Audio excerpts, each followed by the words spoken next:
actually. Will you pray with me? Holy One, you are the changer and the creator and the shaper of all things.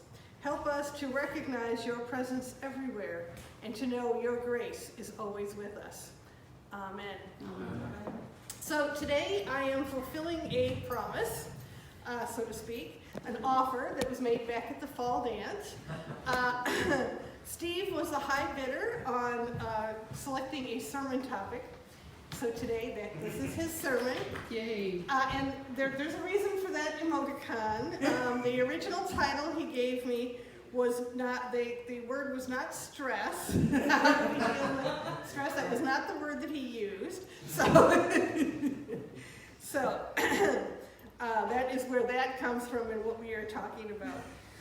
But Steve asked me to reflect on how we deal with the difficult stuff that happens to us on a daily, regularly, on a daily basis, those daily annoyances and the big disruptors of our lives. Everything from running late to work, to an argument with your partner, to chronic illness, to the death of a loved one. Sometimes all those things pile up, don't they? A flat tire makes you late to work, and then your boss gets mad at you, and then you're nervous, so you make mistakes. And then you find you forgot your lunch, and then you get home, and your partner isn't feeling well, so you have to cook dinner, which is about the last thing you feel like doing. And then, so you go to watch your favorite show. Well, it's preempted tonight for a special, and it's not one you enjoy. And when you finally get to get ready for bed, you're out of toothpaste. You ever had days like that? Yeah. Sometimes the difficult stuff is more serious, and we've all had that happen too. A serious illness, whether ours or a loved one, financial issues. There's just so much that can go on in our lives. Family arguments, the end of relationships, even natural disasters, right? Floods and hailstorms, which, it almost sounds like I'm making that up, but after the weather yesterday, I don't think I am. All those things have upended our lives at some point or another. But both the annoyances and the tragedies lead us to wonder and to ask, how can I get through this? How am I going to survive? How am I going to deal with this? Well, there are a number of ways that people deal with them, with that sort of thing. One way is what I call the engineer method.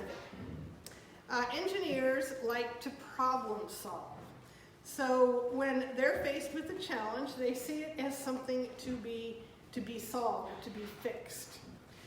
They go out and they get information, they search the internet, they talk to friends, they ask for second and third and fourth opinions, they look into alternatives, and in general try to throw as much information at the issue as they possibly can, hoping that will solve it. And they're the ones who, when you tell them that you have what you're going through, that you have an issue, they often will say something like, well, have you tried X? Or, when my sister had that, I did Y. It's not always helpful. It can be if you're talking about problems that with a contractor maybe, or how to bake a cake that doesn't fall, something that's very concrete. But when your issue or struggle is about something more abstract, such as what to do about the increasing conflict between you and your brother, that's not helpful, is it? Because they don't know. The engineer will inevitably end up taking sides, or pointing things out that you would rather not talk about, or it just doesn't help. If it were that easy, you would have done it long ago, right? So then there are those of us who want to ignore the issue, and I call this the denial method. We all know that denial is not just a river in Egypt, right? When we use the denial method, we pretend the question isn't really that serious, or it will right itself, or we're overthinking it. again, for something like the squeaky door on the kitchen cabinet, that's no big deal, right? But when we're talking health challenges or financial problems, we can't ignore them. We can't deny them. Now, the challenging one for people who are at all spiritual is the prayer method. Just pray about it, and it will be fixed. I'm all in favor of prayer. I don't know what I would do without it, and I do believe that it changes things. But prayer on its own doesn't do much. Prayer can allow us to focus on the issue and see what action we need to take. Prayer, after all, is a conversation between us and the divine, between us and God, and it can lead us to understand what it is we need to do or how to do it. Prayer for others can encourage and strengthen them. To be told someone is praying for you is very powerful, isn't it? That someone is thinking of you and talking to God about your needs. When my mother tells me that she's keeping me in Holy Covenant in prayer, it's an expression of her love and her confidence in me and her support for this congregation. When I tell my friends on the inside, in prison, my friends in prison, that I'm keeping them and their families in prayer, they thank me profusely because they know they are not being ignored. They are not forgotten. They are remembered and known. But prayer on its own isn't helpful unless, as I said, it leads us to action either for ourselves or for others. And there's one more method, the compartmentalizing method.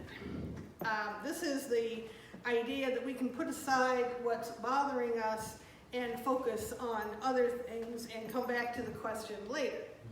It's closely related to the denial method, except that the plan is to return to the issue later when you're calmer or after work or when you've had a good night's sleep.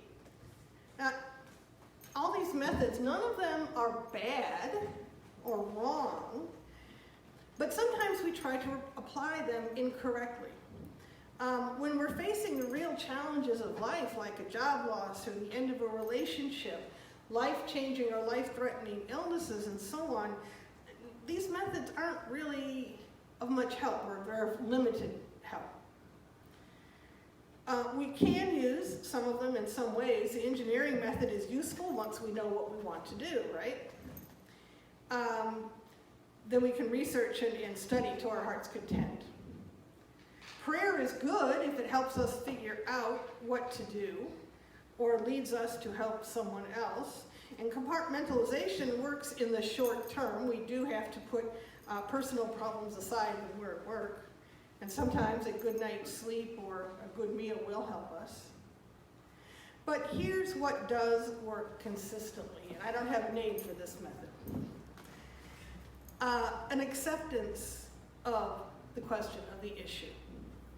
Yes, I do have this disease or condition. Or yes, my partner and I really are fighting a lot more often than we used to. Or yes, my bills really are more than I can handle.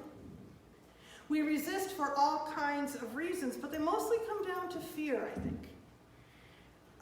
Fear of what it means for us going forward if we take that seriously. And when it means changes. It may mean taking legal action or changing our lifestyle. It may mean getting couples counseling. And all these things can be scary, can be threatening. I don't know what I'll do if I can't golf anymore. That's where I see my friends. That's where I go outside. It will be so embarrassing to declare bankruptcy. What will my friends say? What will my family say? How will my boss see me? What if the counselor thinks our relationship can't be salvaged? What will I do without my life partner? But once we can be honest and face that reality, which is probably the hardest, and prayer can help us here, knowing that we're not alone, that God is with us in facing whatever it might be, then we can take steps to do whatever it is we may need to do. And we can do that research, or pray some more, or take the steps that we need to do. That's relatively simple to understand when it's one thing that you're dealing with. But what do we do when we have several things going on at once? We may have all at the same time, a parent who is ill, siblings who are fighting, problems at work, our own health issues. And these can feed and complicate each other, right? If your siblings are arguing over how your mother should be cared for, or if your health challenges mean that you miss a lot of work, then you've got some tangled issues, right? You can't solve all of them. Solving one means also solving others. Now, I can't tell you how to solve your specific challenges. I can't tell you which issue to tackle first or what to do with it.